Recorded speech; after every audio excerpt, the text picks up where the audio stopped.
Hello, Waterford Wesleyan Church Online. My name is Pastor Matt. I am the assistant pastor here at Waterford Wesleyan Church, and we have a big announcement in 2 weeks from the time that we upload this. So July 25th, we are going to be having an outdoor service at 10 a.m. Now that's exciting. This is something that is carrying over from COVID era when we had to have services outside, and we're just going to continue that trend. So we are having a service across the street at the park July 25th at 10 a.m.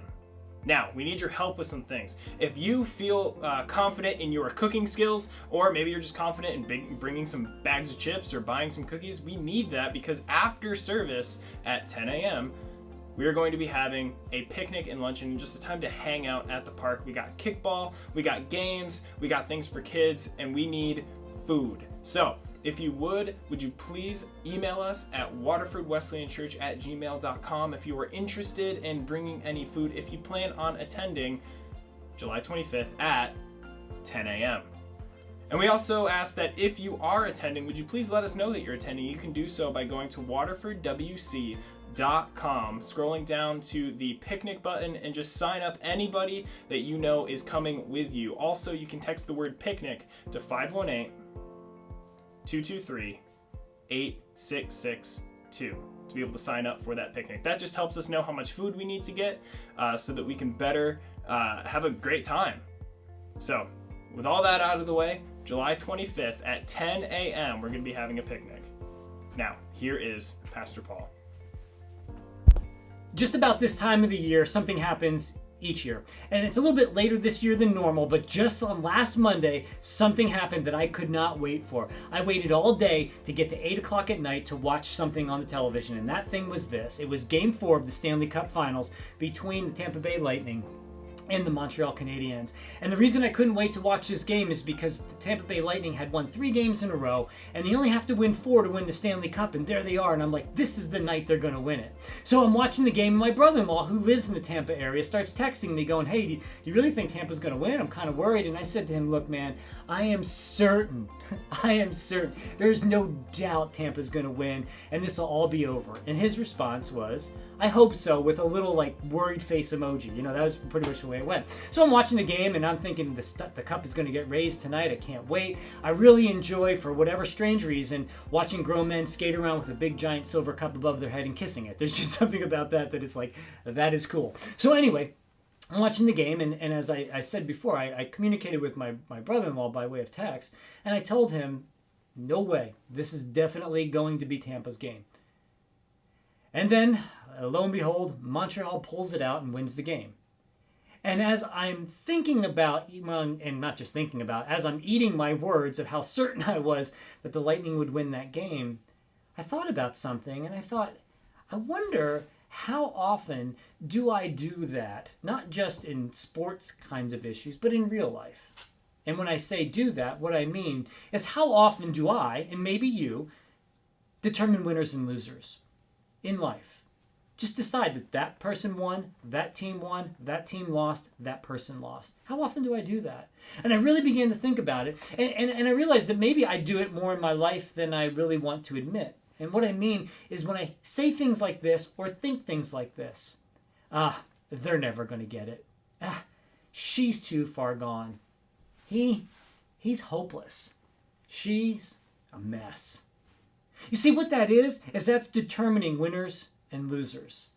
Not a whole lot different than what I did with Montreal, but in a much more serious situation. See, it's not too hard to look at somebody and look at their life, look at their situation and go, they're hopeless. There, they did it again. Their life is a wreck. They're never going to get that right. And isn't that the same thing? And I really looked at my life and I thought, I don't want to be that person, especially when I understand this, that once Jesus is involved in anything, nobody's too far gone. Nobody's hopeless. Nobody's useless. Let me show you what I mean. I'm going to grab your Bible if you have it. If not, it'll be on the screen here in front of you. And this is in 1 John chapter 5, just verses 1 through 5. We're going to cover here briefly. And the scripture says this: everyone who believes that Jesus is the Christ is born of God, and everyone who loves the Father loves the child as well. This is how we know that we love the children of God, by loving God and carrying out his commands. This is love for God, to obey his commands, and his commands are not burdensome. For everyone born of God overcomes the world. This is the victory that has overcome the world, even our faith.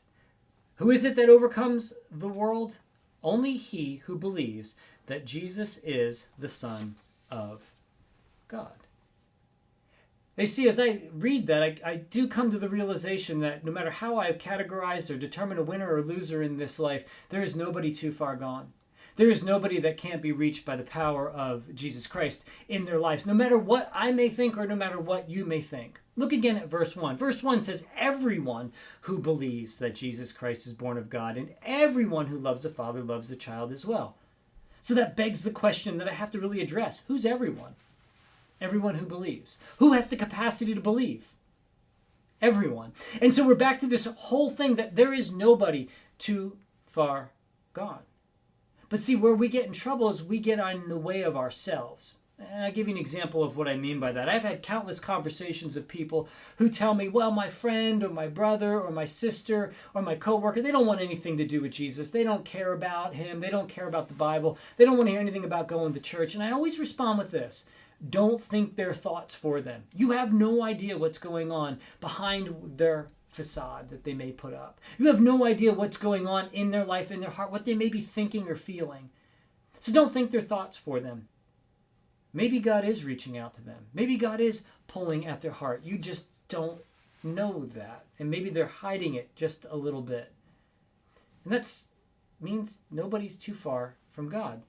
And I've seen it played out time and time again by people who were thought to be too far gone, too messed up, too hopeless, too much of a wreck, too just upside down in their lives to come to any kind of hope.